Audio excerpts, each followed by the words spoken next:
Horas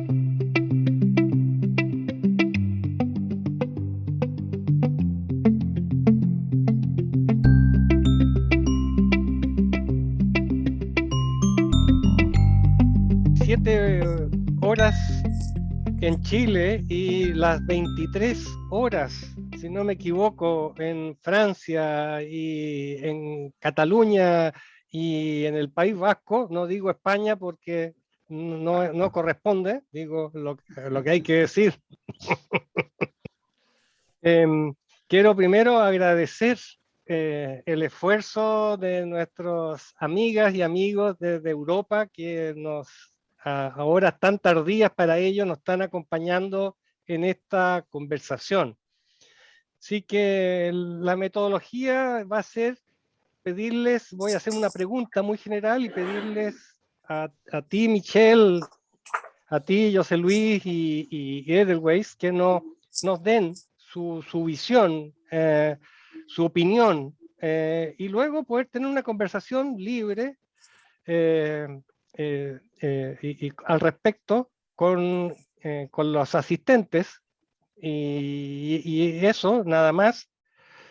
Y yo quiero que nos cuenten, Michelle, José Luis, Edelweiss, ¿cómo ven ustedes el tema salud y comunidad? Sé que la pregunta es muy amplia. Quiero saber cómo ustedes han vivido, cómo ustedes han visto la experiencia europea para salir de la hegemonía del modelo biomédico y poder implementar con las propias personas, las familias y las comunidades una concepción de salud amplia.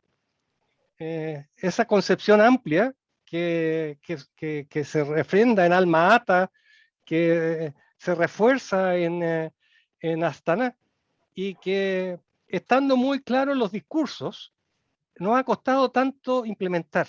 Probablemente en Europa hay avances en cómo desarrollar una salud con las personas, con las comunidades, involucrándolas, centrando una salud que no es sinónimo de enfermedad, sino que es de generación de contexto para la vida saludable, con la participación protagónica de las personas como sujetos de derecho.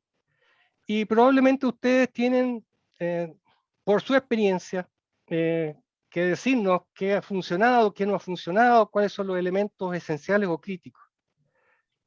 Michelle Oms trabaja justamente en la comunidad, en París, Francia, y tiene una tremenda trayectoria en salud pública, tanto en su país como en el extranjero.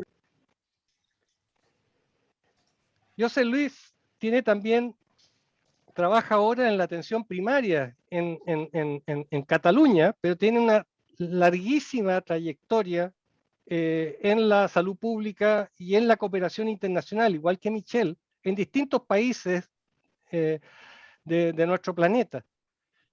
Edelweiss, ella es persona muy activa y protagónica en una fundación internacional justamente que tiene que ver con la atención integrada, con los cuidados integrados, y que coloca justamente el acento en centrar en las personas, en las familias, todo el esfuerzo. Y por lo tanto, en cada uno desde su experiencia y de su posición, quiero que nos comenten sobre esta pregunta tan genérica que yo les he hecho en unos 5 o 6 minutos, con toda libertad, para que después podamos tener un intercambio de opinión. No sé si Michelle, ¿quieres tú partir, por favor? Muchas gracias, Osvaldo. Y disculpa por mi español, que no es tan bueno como el vuestro, pero bueno, y hace tiempo que no he hablado español, pero quería decir que empecé realmente a trabajar en salud comunitaria en África. Para empezar, era en los años 80, Y mi primera experiencia fue precisamente de trabajar como una comunidad que tenía que decidir en dónde colocar el espacio para dar luz en su ambiente. Era en Kinshasa en este tiempo.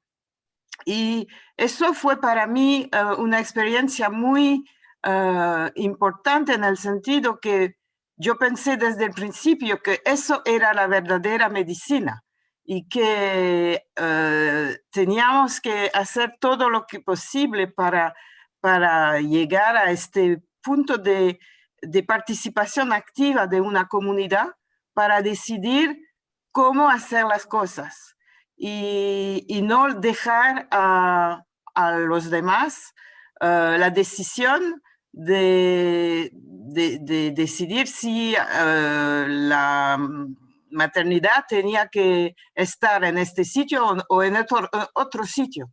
Y también de decidir cómo organizar el trabajo, no solamente durante el día, pero durante también la noche. Eso fue la primera experiencia.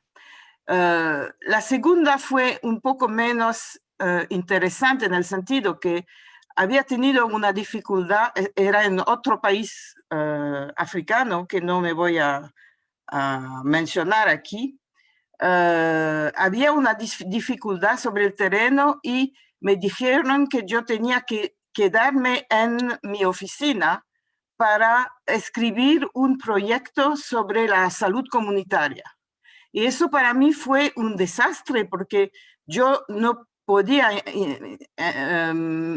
pensar que la salud comunitaria se debía escribir en una oficina sola, sin la comunidad y sin nadie alrededor de mí. Cuando llegué, después de casi 30 años de trabajo con la OPS y en distintos países del mundo, cuando llegué a París hace más de 8 años, me dijeron inicialmente que tenía que trabajar en el hospital como inspector, y yo me sentí bastante mal porque no pensaba que era el espacio donde se podía hacer algo interesante, en el sentido de trabajar con la gente y con las familias y con la comunidad. Pero me dijeron en este momento que yo no tenía que preocuparme porque había un cambio en este momento y que todo va a cambiar. Y yo no pensaba eso posible, pero eso es lo que ocurre.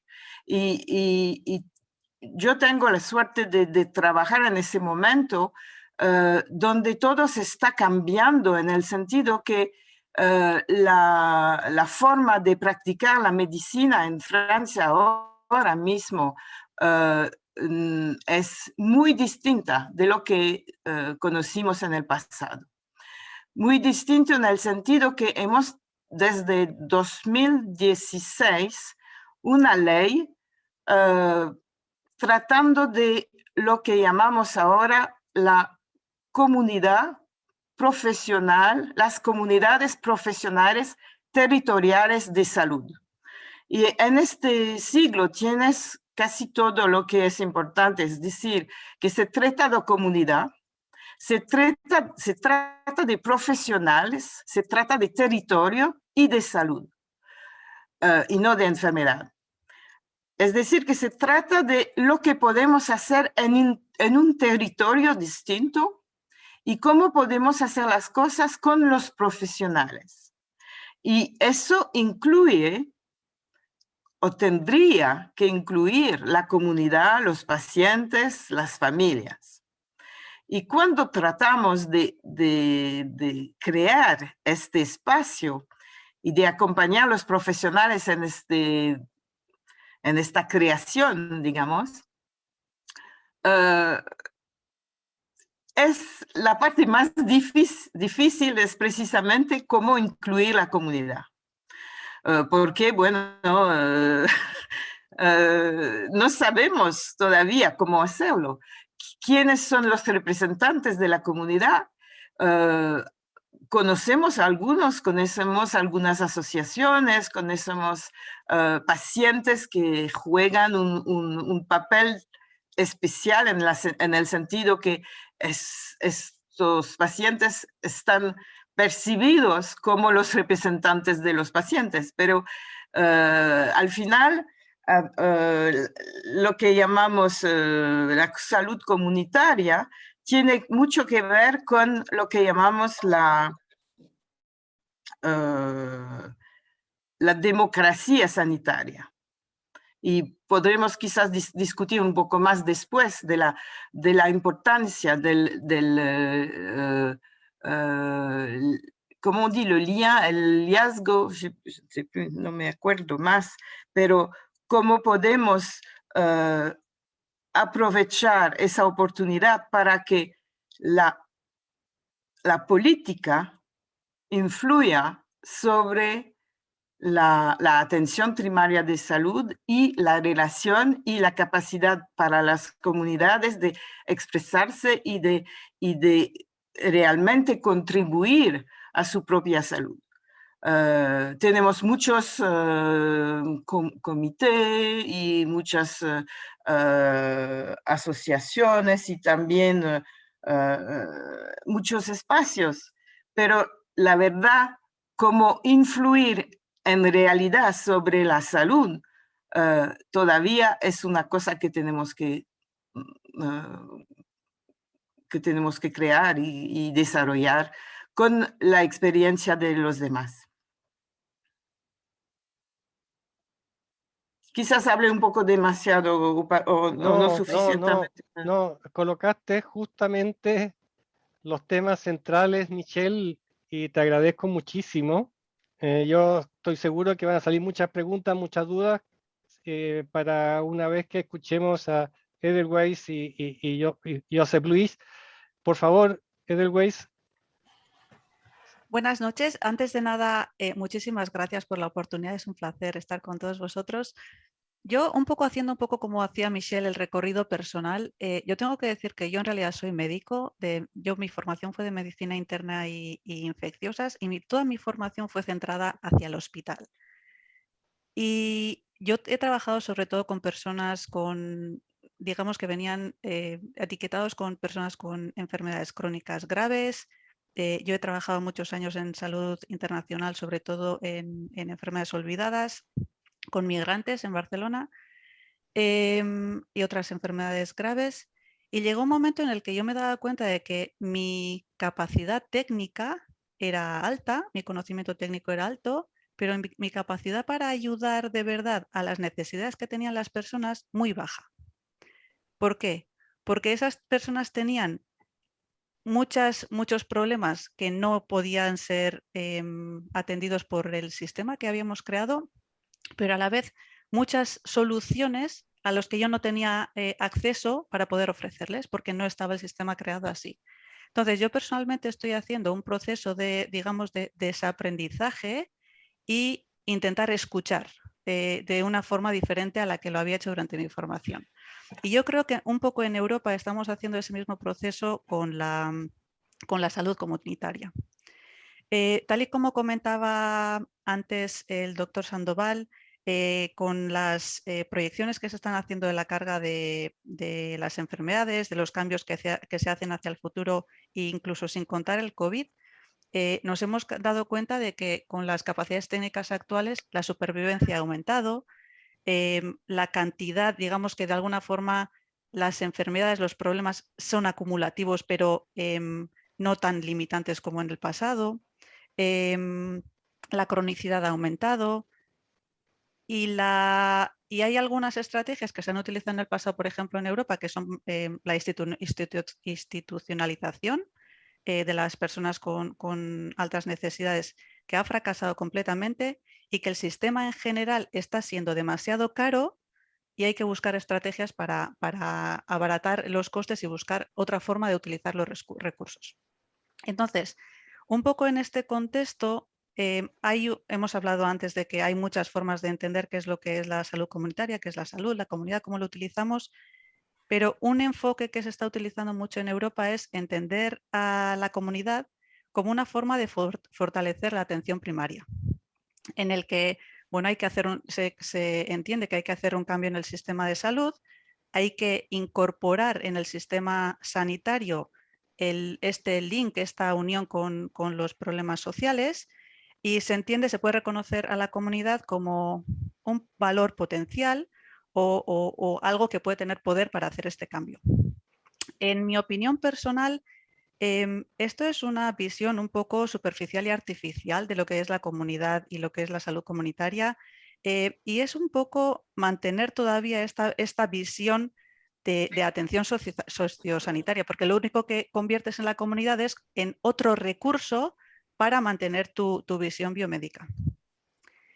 Si vamos un poco al lado opuesto, que es un poco manteniendo este desaprendizaje, pero a nivel de sistema, otra posibilidad, otra perspectiva de entender la comunidad podría ser en el que la comunidad es en realidad parte del ecosistema que nos rodea.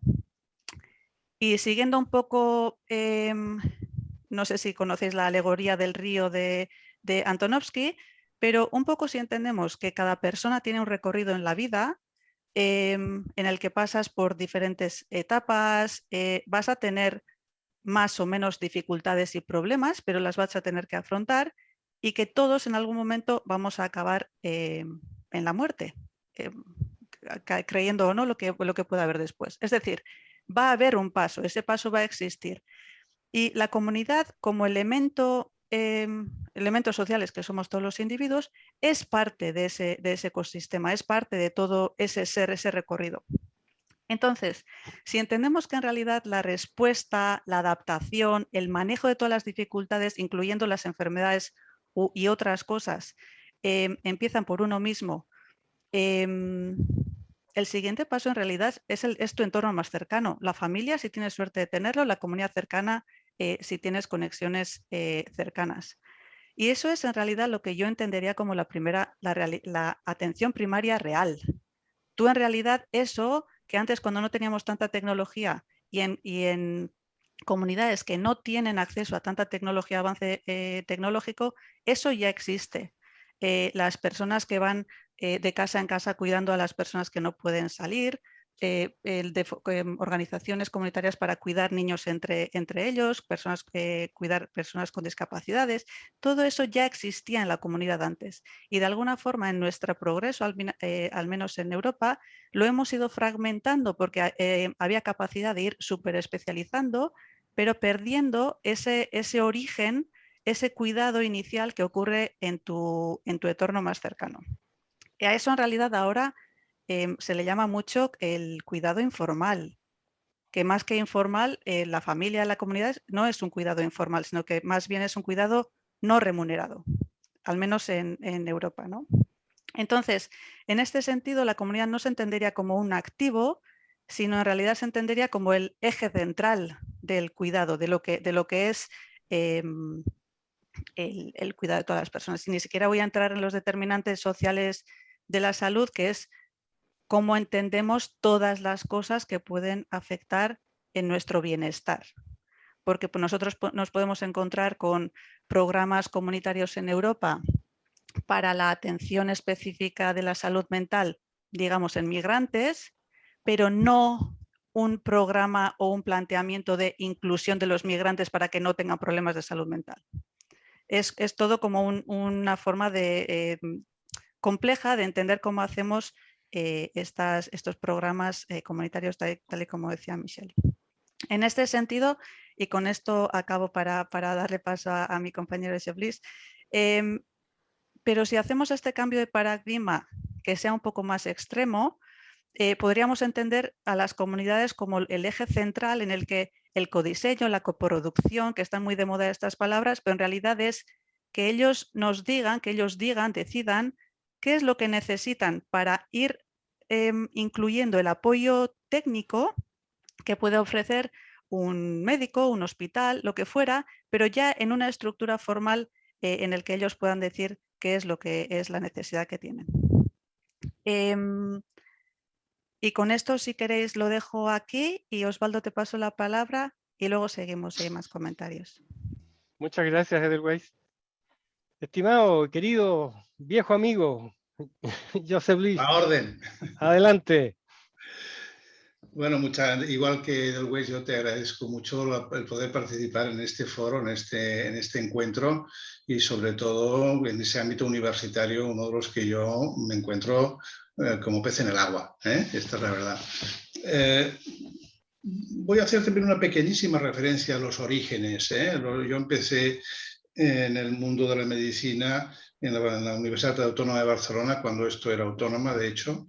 Y mi vocación y mi salida y mi primera residencia era de cirugía general en el Hospital Vall-d'Hebron, un hospital grande de 2000 y pico de camas. Por una serie de casualidades llegué a conocer al director, al jefe del Servicio de Medicina Interna del Hospital de la Cruz Roja, hospital importante en esa época en Barcelona, el doctor Jordi Oligurina. Este hombre era un señor visionario a finales de los 80, principios de los 80, mantenía una tesis sobre lo que era la salud. La salud, recordar que en esa época, los que ya tenemos una edad, era aquella definición que había hecho la OMS del bienestar físico, psíquico y social, ¿verdad? Cosa un poco complicada de poder alcanzar.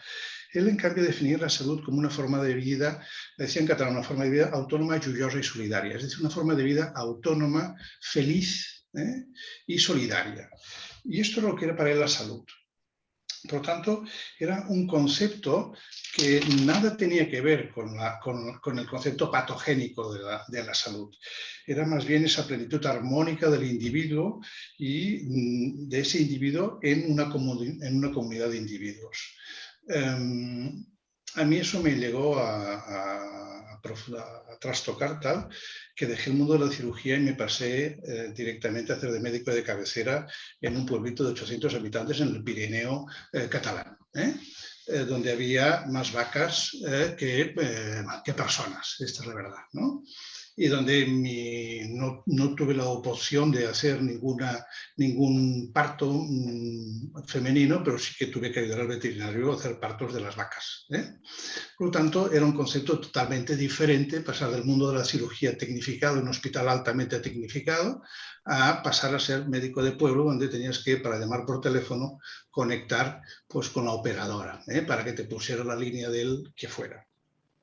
Bien, en ese lugar yo entendí que la salud no era lo que había aprendido yo en la facultad, sino que estaba más cercano a las tesis de Jordi Oligurina, ¿no? Había ese aspecto biopsíquico, que eso es lo que nos explicaban en la facultad, pero evidentemente la salud, donde prácticamente no había medios, donde prácticamente la salud en España en los años 80 estaba emergiendo de un largo proceso dictatorial y, por lo tanto, todos los aspectos sociales, los aspectos ambientales tenían grandísimo que ver. Claro, ahí veías enfermedades que en Barcelona no se veían, la brucelosis, sarampión, etc. Y donde era complicado pues, atender a las mujeres cuando estaban embarazadas, pero no era complicado atender a la gente mayor, porque había toda la red familiar, como decía Edelweiss, que daba soporte, apoyo pues, a los mayores, a los niños, a los pequeños, a los grandes. Por lo tanto, la salud yo entendía y se entendía, y es lo que ese aspecto multidimensional y sobre todo la gran variabilidad que tiene que ver pues, con el individuo, con su entorno social y con su entorno ambiental, ¿no?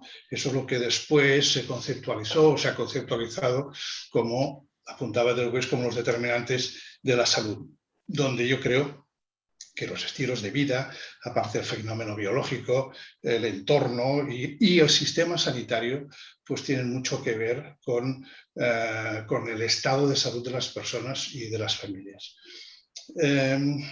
Por lo tanto, esos determinantes de la salud, ese conjunto de factores, por una parte personales, por otra parte sociales, políticos, ambientales, que determinan el estado de salud de las personas y de los individuos y de los problemas que les genera la vida a las personas. Es un concepto algo más de salud positiva, ese concepto más como se apuntaba cuando nos invitaste sobre el hecho que no es patogénico, sino biogénico, ¿no?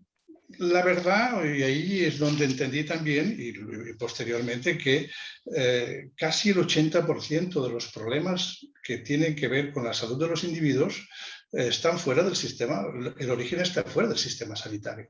Por lo tanto, el entorno y la familia tienen mucho que ver. Los condicionantes, los determinantes sociales de la salud tienen mucho que ver.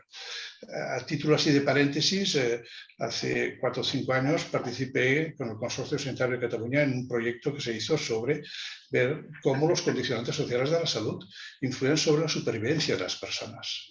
Recuerden que los españoles somos, después de los japoneses, la población que se hace más vieja. Y los catalanes un poquito más viejos que el resto de los españoles. Por tanto, es una población muy envejecida. Llegamos a 80 y pico de años de esperanza de vida. Pero la esperanza de vida en la ciudad de Barcelona tiene una diferencia de 10 años entre los barrios que son más ricos, los barrios de alto poder adquisitivo, que los barrios de bajo poder adquisitivo. Barcelona es una ciudad de 1,5 millones de habitantes, o sea que en 11 kilómetros te lo has cruzado, o sea que no tiene más. No es una enorme ciudad, es una ciudad chica, 1,5 millones, ¿no? El profesor Artaza y yo estuvimos un tiempo viviendo en un área geográfica de 30 millones de habitantes, ¿no? Nos parecía que era un poquito mayor que Barcelona en todo caso. Bien, ese era el punto, ¿no? Por lo tanto, que haya 10 años de diferencia, dadas las condiciones sociales de las personas, dice mucho, ¿no? Por lo tanto, ahí entraba más el concepto, orientando más el tema de la salud en general, pero más el tema de la salud comunitaria, que es lo que nos convoca aquí el profesor Artaza. Pues, hombre, es un concepto evidentemente polisémico, ¿no? Tiene diferentes acepciones, desde una expresión colectiva de la salud de las personas y de la colectividad hasta lo que ustedes quieran.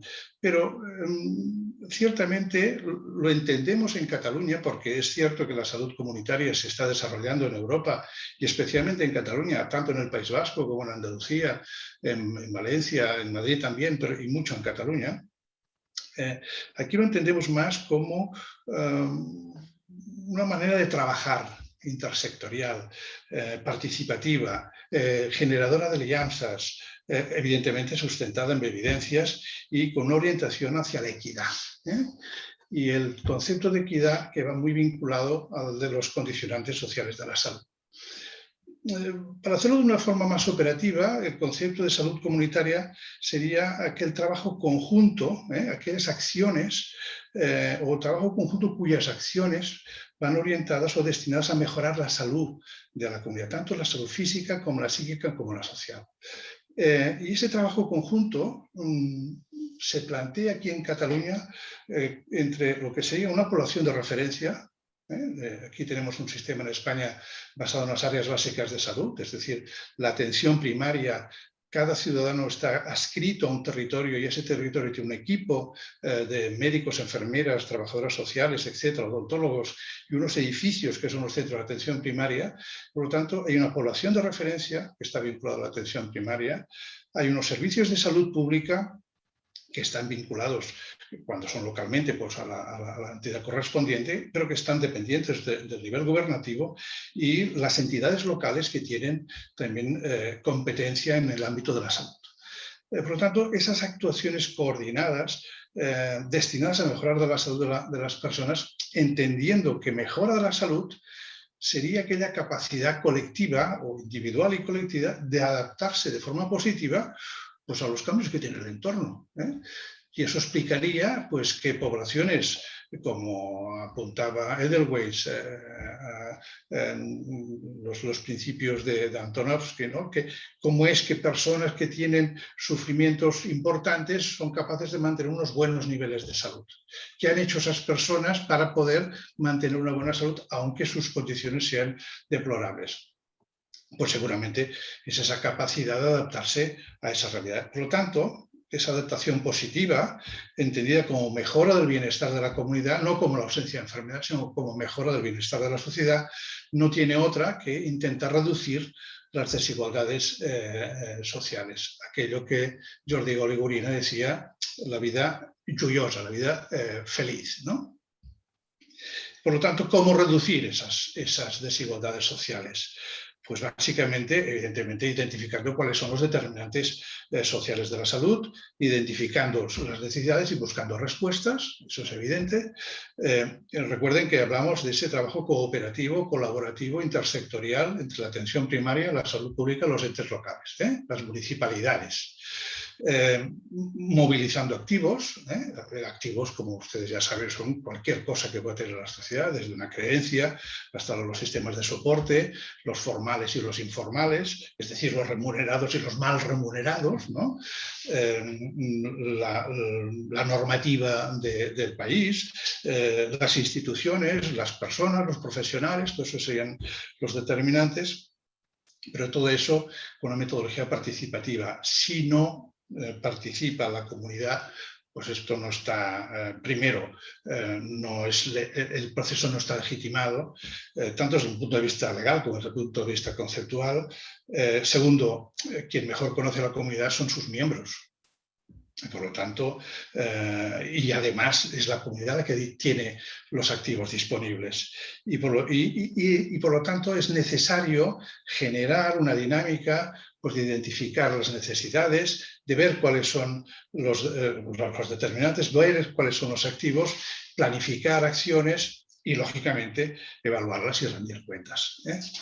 Yo no me querría alargar mucho más en esta primera aproximación, pero sí que es importante ese concepto de trabajo cooperativo, de red, de intersectorialidad.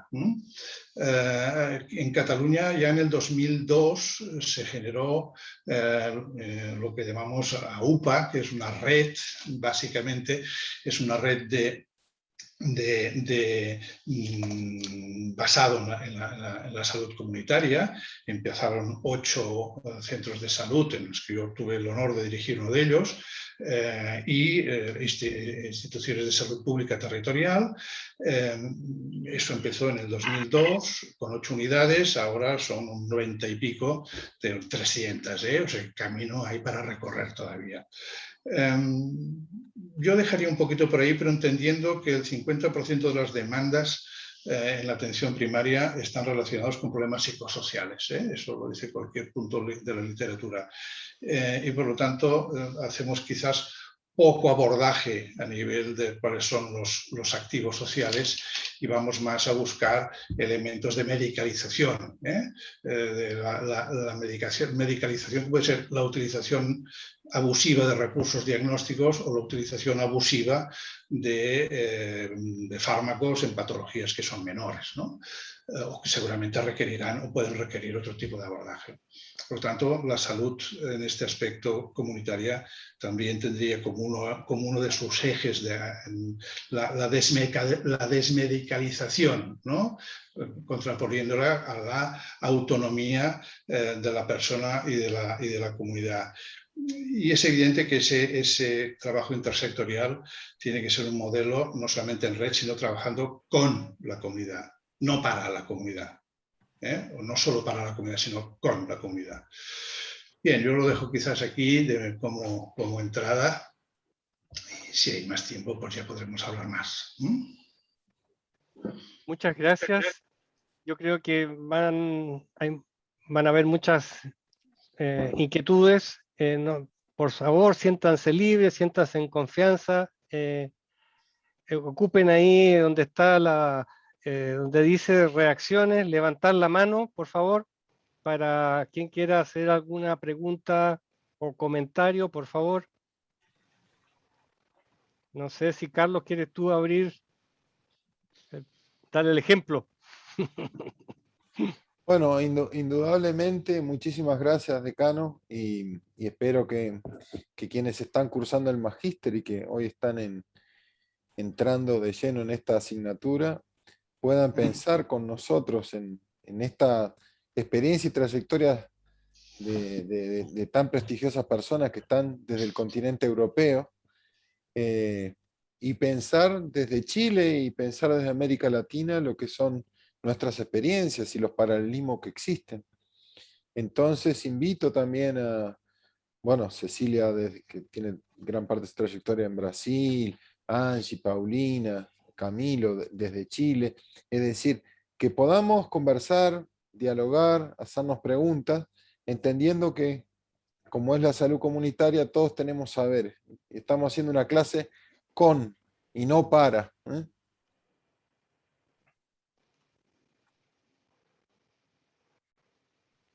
De hecho, Carlos y Osvaldo, si me dejáis un segundo para hacer un comentario.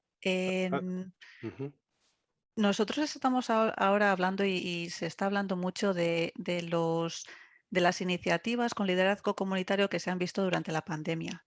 Y yo he tenido la oportunidad alguna vez de hablar con Osvaldo de esto. Muchas veces cuando los sistemas que están organizados fallan, es cuando la comunidad tiene oportunidad o se le permite visualizar las iniciativas que tienen internamente. Y nosotros alguna vez en las conversaciones que hemos tenido con Osvaldo, nosotros desde Europa reconocemos que en América Latina, por ejemplo, hay todavía mucha iniciativa comunitaria que desde Europa tenemos mucho que aprender. No es unidireccional. Esto es aprendizaje entre comunidades también. Ahora estamos creando una comunidad virtual aquí mismo, la idea de la comunidad ha cambiado, pero esto es bilateral, multilateral, en el que nosotros también tenemos mucho que aprender y todos ustedes tienen seguro muchísima experiencia a veces uno le cuesta identificar qué es lo que es una iniciativa comunitaria. Y con que, yo qué sé, tres familias se unan para cuidar de 5 niños, eso ya es una iniciativa comunitaria. Entonces, seguro que tienen muchísima experiencia en el que nosotros también podríamos aprender y compartir estas experiencias. Muchas gracias, Edelweiss. Aquí hay, Carlos levantó la mano y después el profesor Sandoval. Carlos Humberto, adelante.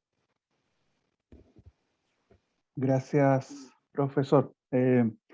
Bueno, escuchando, teniendo en cuenta todo lo que la experiencia de las tres personas que están exponiéndonos hoy día nos relatan, creo que por lo menos a mí me va pasando que va resultando un desafío hacer el cambio de paradigma, que también se lee ¿cierto? En los distintos textos que uno va leyendo respecto al tema de la salud comunitaria, mirado desde esta perspectiva. Entonces me surge la pregunta, aparte de decir que es un desafío, me surge la pregunta de cuáles son las resistencias que van apareciendo cuando se está trabajando ya de lleno en este proceso de mirar la salud comunitaria desde un paradigma distinto, más desde lo comunitario, más desde lo participativo, como se decía. Es interesante mirar las resistencias que existen, porque también están los miedos y temores, ¿no? Hacer un cambio de paradigma, no solamente a nivel institucional, cultural, sino también a nivel personal. Muchas veces a lo mejor uno se encuentra en comunidades donde hay personas que se centran más en un tema centrado más en la enfermedad, más que en cuidar la salud más comunitaria. Entonces, existen resistencias que están a niveles diferentes, me imagino, pero también como uno se va encontrando con los miedos y las resistencias que hay en personas concretas que tienen enfermedades concretas y que les significa dar un cambio también importante de paradigma. Gracias, Carlos. Vamos a dejar entonces la pregunta, las resistencias, para que nuestros invitados de Europa nos hablen sobre qué opinan de ello. Pero vamos a dar primero la palabra a Paulina y el profesor Sandoval. Paulina. Hola, ¿cómo están? Buenas tardes. Buenas noches para ustedes que están ya con otro horario, ¿cierto? Gracias, don Osvaldo. Quería consultarles un poco, tomarme desde las palabras que decía Edelweiss, de cómo ven o cómo han trabajado esta salud comunitaria o esta comunidad en estos formatos online. Particularmente, yo me desempeño en este formato online, ¿sí? Y ha sido muy interesante también con experiencias que ha tenido la misma universidad dentro de la línea de intervención comunitaria, desde los mismos actores territoriales. No sé si nos podrían comentar un poco esta experiencia con hacer esta salud comunitaria, pero en esta modalidad que nos enfrenta la pandemia misma, ¿cierto? Que nos obliga un poco a irnos hacia esta modalidad online, que en Chile principalmente no todos tienen acceso a buena conectividad, a recursos de conexión. No sé si en sus casos, en sus realidades distintas a la actual, a la nuestra, ¿cierto? Tienen algunas dificultades o, como decía también Carlos, cierto, resistencia de cualesquiera sean. Esa es un poquito mi pregunta, conocer también esta otra realidad. Gracias, Paulina. Profesor Sandoval. Estás silenciado, muteado, como se dice ahora. Mute, ya. En primer lugar, un saludo muy particular a Michelle, porque somos de los antiguos del África. Yo pasé 6 años en la OMS, en Guinea y en el Congo. En Guinea como asesor de país y en el Congo como consejero regional de la oficina regional de la OMS. Y realmente el haber practicado en África da una visión totalmente distinta a qué es la salud y cómo concebirla en el contexto sociocultural que se vive en esos países. Sin duda que saludo también a Edelweiss y a José Luis, pero en particular, como digo, esta fraternidad de los antiguos del África que yo me he encontrado con varios a lo largo de mi vida. Yo tengo una duda sistemática en el sentido que nosotros hacemos una crítica de la Community Health a la norteamericana, en que el centro del quehacer comunitario está en la facility, como dicen ellos, en la instalación de salud, ya sea el hospital del condado o ya sea los consultorios, según se trata de zonas rurales o zonas urbanas. Y que estos están encargados del Community Health Assessment Needs, el CHAN que llaman ellos, que es un ejercicio periódico donde el sistema de salud interroga a la comunidad de cuáles son sus percepciones de las necesidades que tienen de salud y cómo puede satisfacerse el sistema. Y la crítica que nosotros hacemos es que esta es una visión a partir del sistema de salud. Y nuestra postura, ya lo planteaba yo el otro día, es quizás en cierta medida utópica, en que el protagonista debería ser la comunidad, la gente, el pueblo, como quieran que lo llamen, que son los que deberían transformarse en los actores de su propia salud.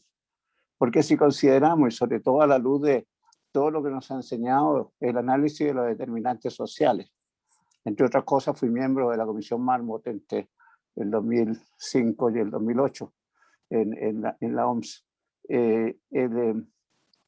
Todo lo que nos ha enseñado los determinantes sociales, a la luz de todo eso, tenemos que cambiar el paradigma, como decía Edelweiss, y poner otro eje. ¿Cómo hacemos que la comunidad sea la constructora de su propia salud? Y esa es una pregunta que yo les planteo a ustedes, porque yo veo un tremendo avance en lo que ustedes plantean, pero sin embargo, sigue siendo desde el sistema. Y aunque no sea ya desde la patología solamente, sino que desde la salud como un concepto global. Esa felicidad que introduce José Luis en su concepto me parece extraordinariamente importante, pero ¿cómo logramos que el constructor de la salud, o sea, lo que yo he propuesto como lema para este magíster es que debemos transitar de la atención de la enfermedad a la construcción de la salud, pero que el constructor de la salud sea la comunidad y que el sistema de salud, y particularmente los trabajadores de la salud, profesionales o no, seamos co-constructores que acompañamos al protagonismo de los constructores. Yo no sé si es demasiado utópico planteárselo en esos términos, Yo considero que lo que ustedes hacen es un tremendo avance, pero todavía hay un empuje más para suscitar ese cambio de paradigma y ese cambio de protagonismo. Ese es mi comentario. Gracias, Hernán. Le voy a dar la palabra a Belén y a Juan Carlos, y ahí voy a cerrar para permitir una última vuelta con Michelle, Edelweiss y Josep Luis, para dejarlos también que ya puedan ir a descansar, porque ya se están acercando la medianoche en Europa. Así que, Belén.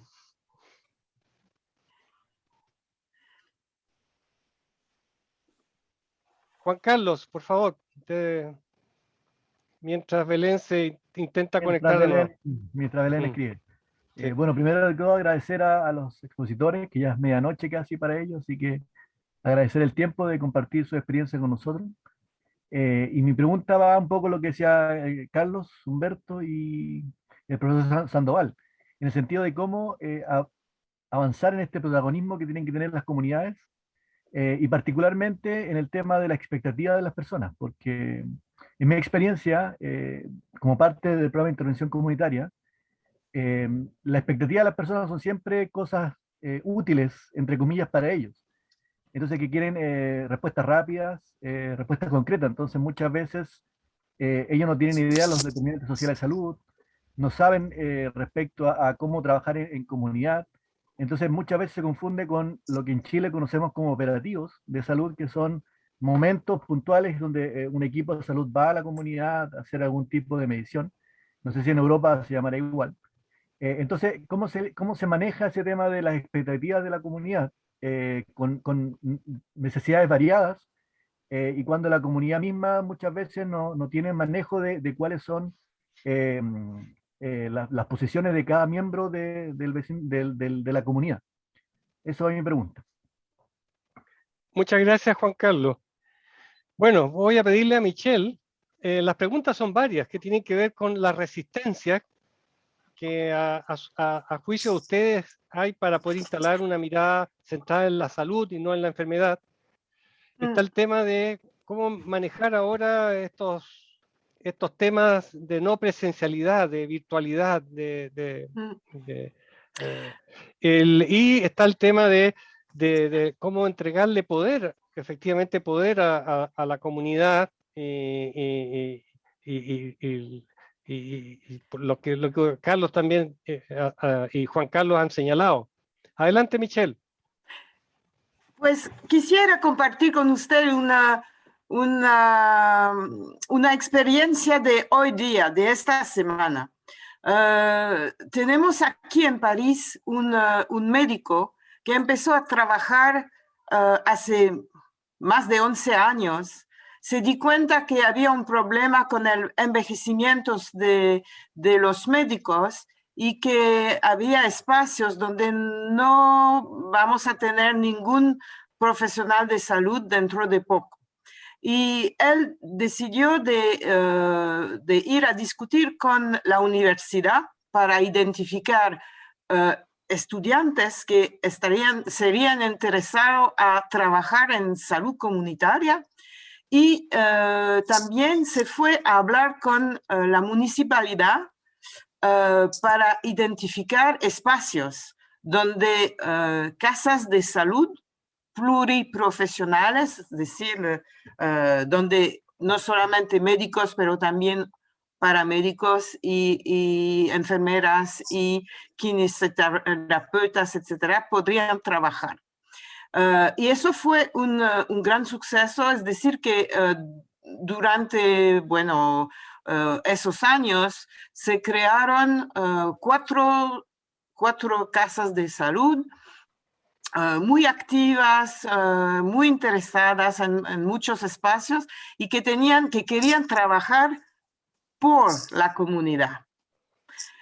Y no con la comunidad precisamente. Y el problema que estamos enfrentando en esta semana es que por la primera vez un consejo local de salud decidió de hacer una primera reunión esta semana, invitando a los profesionales de salud. Y eso fue como una, no sé, hubo como una crisis. Es decir, que los médicos se dieron cuenta que tenían que enfrentar la comunidad, es decir, comunidad se puede discutir de la definición, pero por lo menos pacientes y personas de la comunidad que trabajan con la municipalidad y que están organizados en un consejo para identificar sus propios problemas de salud y proponer soluciones. Y es ahí que vemos realmente las resistencias.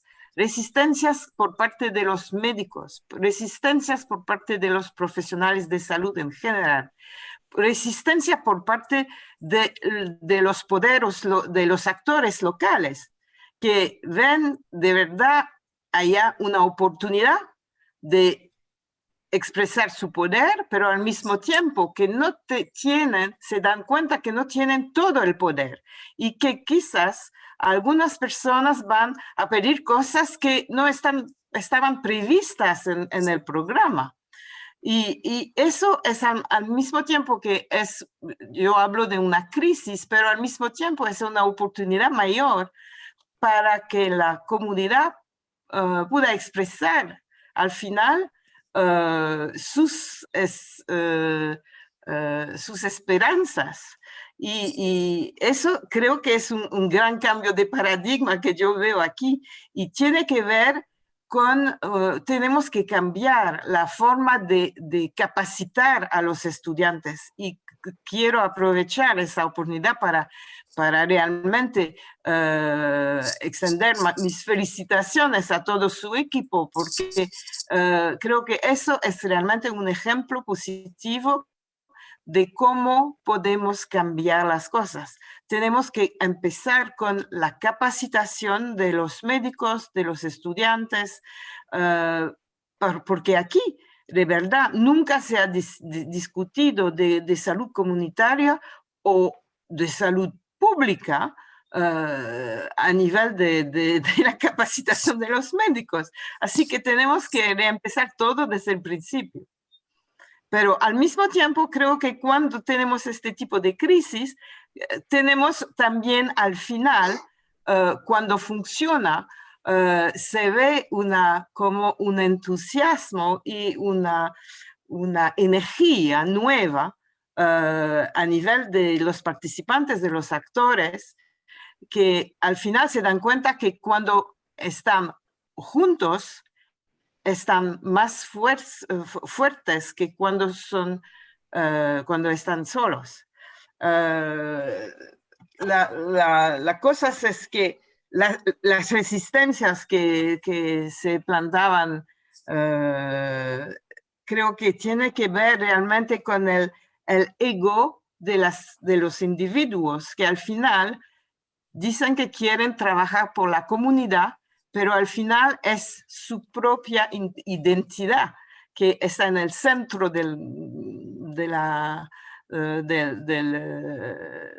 espacio y piensan que van a perder todo lo que su propia existencia si la comparten con otros.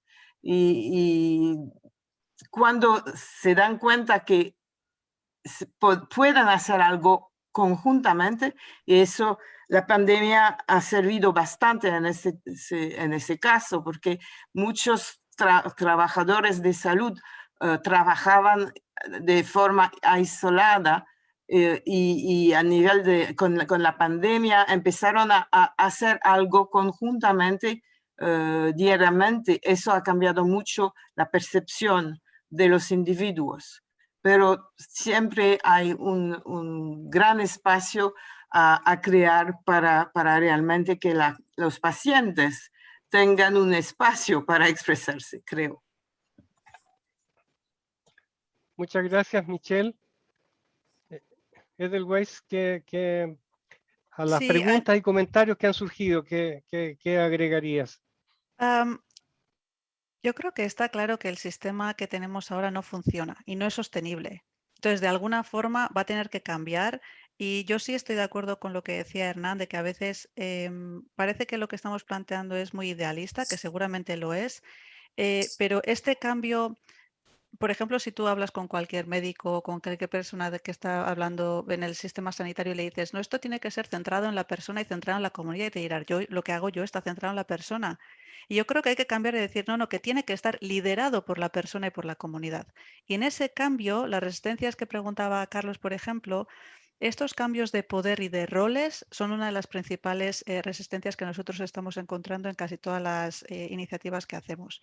Esto va unido con lo que decía Michelle, está muy enraizado, por una parte, en la formación y en la educación que tienen los profesionales actuales, en las jerarquías y en la repartición de poder. Y esto, de alguna forma, tiene que cambiar desde la propia educación, ¿no? Ya estamos hablando de que estamos en la cuarta revolución industrial, en el que los perfiles que existen actualmente no van a servir para el futuro, pues aprovechando todo este movimiento de que hay que crear nueva capacitación y competencias en la fuerza laboral, yo creo que hay que aprovechar para aprender a que los roles y el poder se distribuyen de diferente forma, hay que aprender a colaborar y a comunicarse de una forma diferente. Pero a la vez también yo creo que tenemos que reconocer que llevamos muchos años insistiendo a la comunidad de que ellos no saben lo que están haciendo, de que no tienen la información adecuada, de que alguien les tiene que decir cómo se tienen que encontrar mejor. Entonces, tú te puedes encontrar con muchas comunidades en las que no tienen ya la capacidad de decisión. En el momento que les devuelves la pelota diciendo, que ahora el sistema no puede decidir por ti, ahora lo tienes que decidir tú. En esas expectativas que comentaba Juan Carlos, ahí se encuentra un choque importante de decir, pero no me habías dicho tú que me ibas a dar la respuesta. Y de alguna forma, yo creo que esa transición no puede ser inmediata, ¿no? Hay que hacer un trabajo de, ya sé que estamos hablando siempre de estas palabras muy grandes, pero de formación, de volver el poder otra vez a la comunidad, de empoderamiento, pero también todo eso va con una responsabilidad.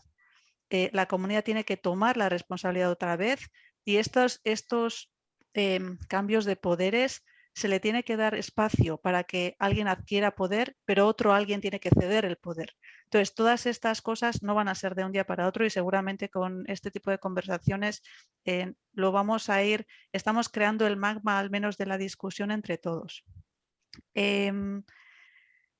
No quiero... bueno, seguramente esto daría para años de discusión, nos dará años de discusión.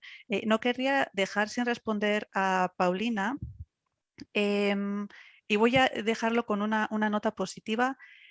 Durante muchos años antes de la pandemia se hablaba, por ejemplo, de que la utilización de las herramientas digitales no iban a servir, por ejemplo, para las personas mayores, porque no se iban a acostumbrar, porque es muy difícil, porque no lo habían hecho nunca. Y de repente nos han enseñado de que en el momento que se ha necesitado, se han adaptado con una facilidad asombrosa en el que todas las resistencias que se crean, todas las limitaciones que se asumían, no han existido como tal. Entonces nosotros hemos visto, voy a poner ejemplos muy simples, pero en personas que desde las unidades de paliativos que se conectan a través de Internet para hacer sus conversaciones. El problema de aislamiento que ha creado esta pandemia, sobre todo en las personas mayores y en las personas más con mayor vulnerabilidad, grupos de apoyo virtuales que se han creado para tomar un café virtual, que a veces solo eso es mucho más que cualquier pastilla que le puedes dar. O muchas de estas cosas, ¿no? Para mí, de todas formas, y esta es una opinión personal, nos estamos llevando, por ejemplo, en Europa también de otra vez, yo creo que cayendo en el mismo problema que previamente y creyendo que la tecnología nos va a solucionar el problema. Y yo personalmente creo que la tecnología es una herramienta, pero que todos tenemos que trabajar más en unos valores, en una visión en el que en la dirección esta herramienta la podemos utilizar, pero a veces creo que esperamos demasiado de la propia tecnología. Y le dejo paso al resto para no acaparar mucho. Muchas gracias a todos. Muchas gracias, Edweiss. Josep. Bueno, yo estoy con Edelweiss, que estaríamos aquí hablando de horas y horas, dando vueltas y estirando del hilo. Yo, como también tengo una cierta edad, también vengo de los países de África, donde me he trabajado en diferentes. Lo que pasa es que, curiosamente, aunque había uno que se hablaba español, yo estaba más en los lusófonos, en Mozambique, en Guinea-Bissau, aunque también en alguno de Centroáfrica y Marruecos. La cuestión sobre las resistencias, ¿no? Bueno, pues como cualquier cambio de paradigma, hay una serie de resistencias al cambio. Y es evidente que el paradigma está cambiando, ¿eh? No es que ha de cambiar, sino que está cambiando. Ya se está pasando de aquella dicotomía salud-enfermedad, pues a la dicotomía bienestar-malestar. Esa es la realidad. Y por lo tanto, dentro de cualquier cambio hay una serie de fuerzas que van hacia atrás o que intentan ser más lentas, menos progresistas. Respuestas negativas al cambio o resistencias al cambio, pues van desde la propia comunidad o personas de la propia comunidad hasta los gestores y los políticos, y pasando por los profesionales de los diferentes estamentos o las instituciones que pueden tener la sensación de que al trabajar de manera cooperativa, de manera transversal, están perdiendo pues, capacidad de gestión, digámosle poder. Un poder que muchas veces es simplemente humo, pero consideran que, pues, el médico prescriptor que tiene un bolígrafo o ahora un ordenador para hacer una prescripción farmacéutica o farmacológica considera que eso es poder. El que tiene conocimiento respecto al que no lo tiene considera que eso es poder, ¿no? El que sepa de fisiología o de patología respecto al que no sabe, pues es poder. Entonces, la sensación de pérdida de poder, como decía creo que Michel, pues es evidente que es un factor importante de resistencia, ¿no? Pero que este paradigma está cambiando, es verdad. Y muchos profesionales, yo no hablo solamente de los médicos, médicos, enfermeras, trabajadoras sociales, odontólogas y cualquier ámbito de la salud. Claro, hay que empezar a preguntarse, o hay mucha gente que ya se pregunta, no de qué enferman o mueren mis pacientes, entendiendo como pacientes, no como personas, no como usuarios o como personas, sino de qué y cómo viven esas personas en mi comunidad o en la comunidad donde yo estoy trabajando. Ese para mí es el cambio de paradigma. Eso a muchos profesionales cuesta mucho. Cuesta mucho cambiar esa idea de que están muriendo, porque eso es muy fácil de registrar en cualquier estadística, a tener que entrar en conceptos mucho más psicosociales de cómo viven las personas, cómo están desarrollando ese punto entre bienestar y malestar, qué es lo que está influyendo sobre ello, etc. Yo insisto mucho sobre el tema de los condicionantes sociales de la salud. Pero también es cierto que las administraciones que tienen muchos programas de salud, de promoción de la salud, que no funcionan o que funcionan solamente pues, a la hora de presupuestar o de dar unos resultados que ahorita tú sabes si han funcionado o no. Bueno, pues hay administraciones de salud, en nuestro caso en Cataluña, en España, está muy descentralizado este tema, pues que buscan la efectividad de la promoción de la salud. Claro, algunas administraciones perder los presupuestos de esos programas, para ellos es perder poder y ponen resistencias para cambiar. Las propias facultades, y es honorable lo que hacen ustedes, decano, de entrar en esta idea de la promoción y de la salud comunitaria. Claro, aquí en España tenemos la formación de medicina familiar y comunitaria para los médicos de atención primaria y de enfermería comunitaria para enfermeras de atención primaria.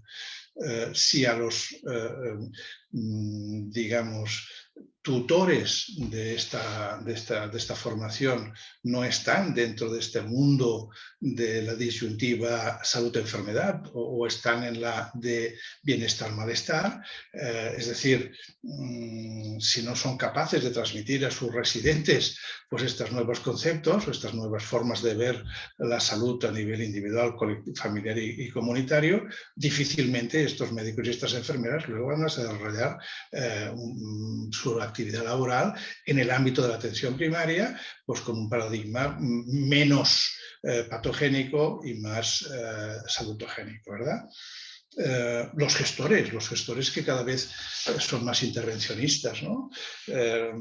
¿Por qué? Pues porque sabemos muy bien lo que está definido una cartera de servicios, y en la cartera de servicios no es...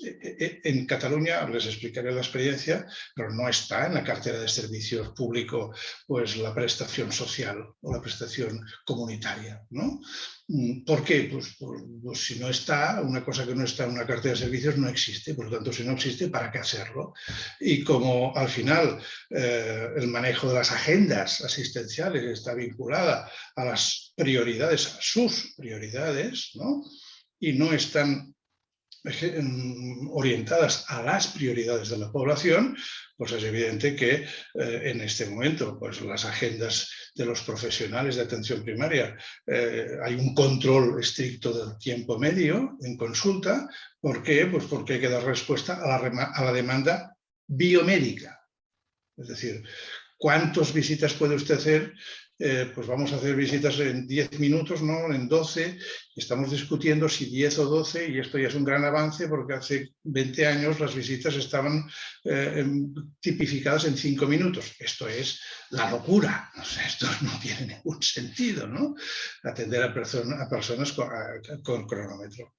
Pero es cierto que se da una respuesta a la demanda biomédica, pero no a la demanda personal y familiar y social.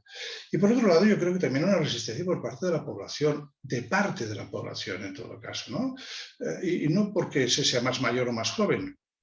Más joven utiliza menos los sistemas de salud o de prestación de servicios de salud, y los más mayores, hombre, pues hay mucha gente que responsabilizarse, empoderarse, pues no lo quiere hacer. No porque es más cómodo, pues porque es más sencillo, pues porque a mí no me gusta que me den malas noticias. Yo, por lo tanto, si yo tengo una hipertensión arterial es por culpa de que la empresa no sé qué pone demasiada sal en los alimentos, pues soy yo el que voy a comprar y soy yo el que cocino. Y por lo tanto, si yo tengo una dolencia menor, pues yo necesito que usted me haga un medicamento, y el médico de cabecera o la enfermera hará una prescripción de un fármaco en lugar de hacer una prescripción social, ¿no?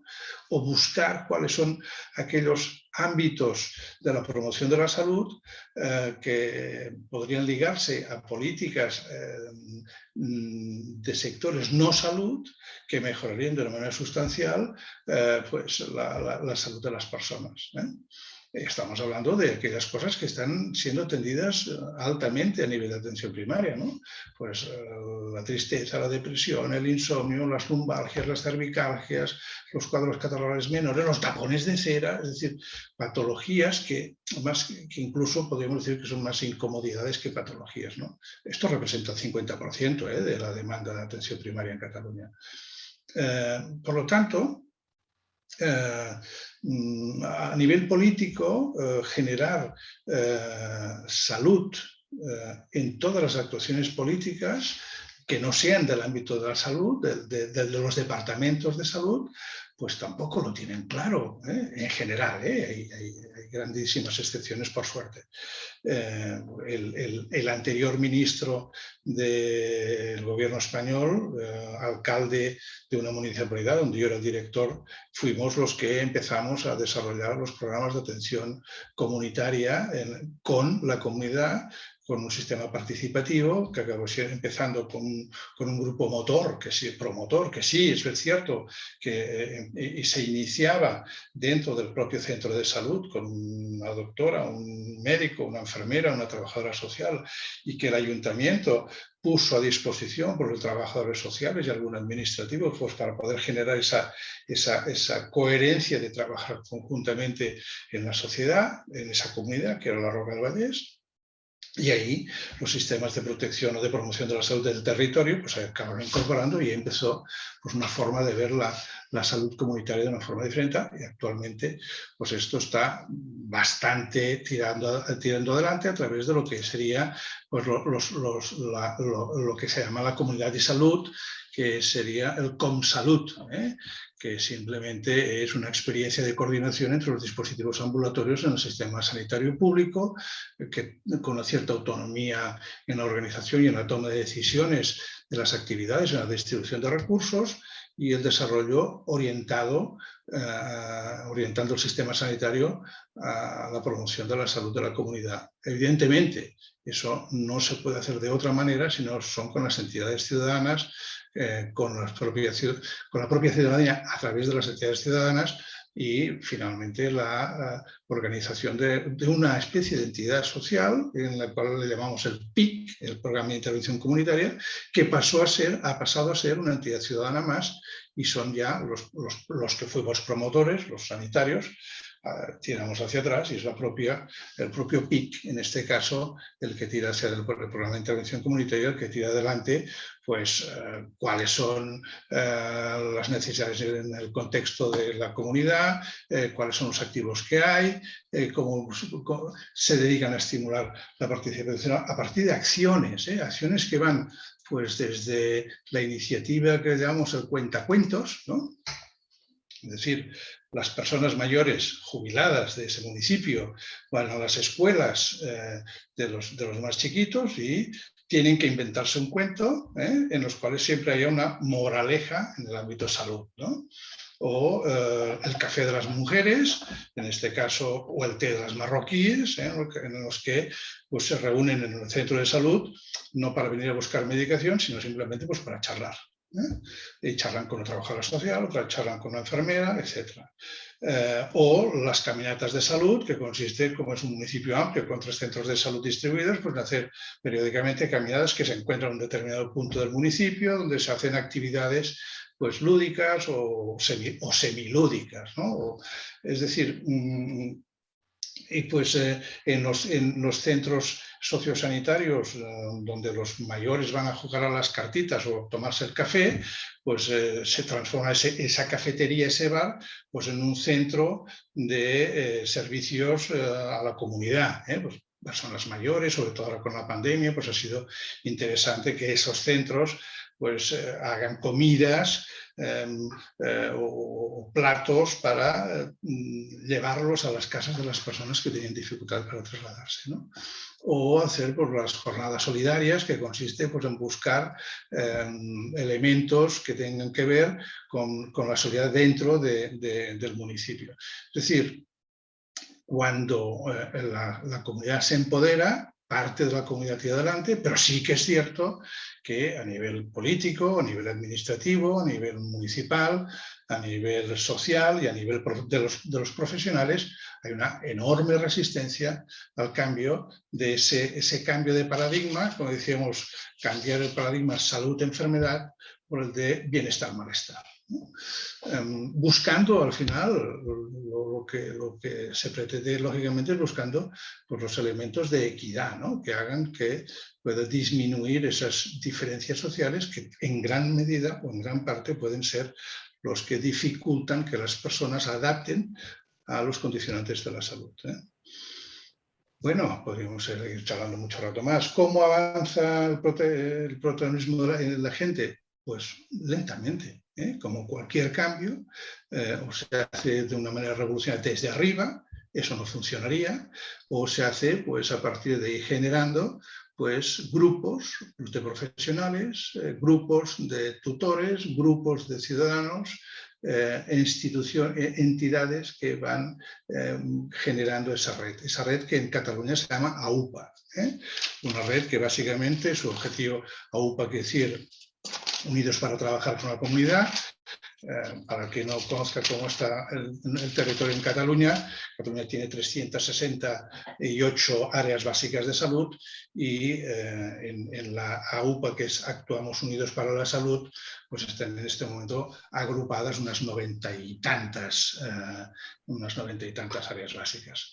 Esto se inició en 2004, en 2014 está el Comsalud, que es ese impulso desde la administración para esa integración entre primaria y salud pública, que está dando sus resultados y que tiene una serie de líneas de actuación, ¿no?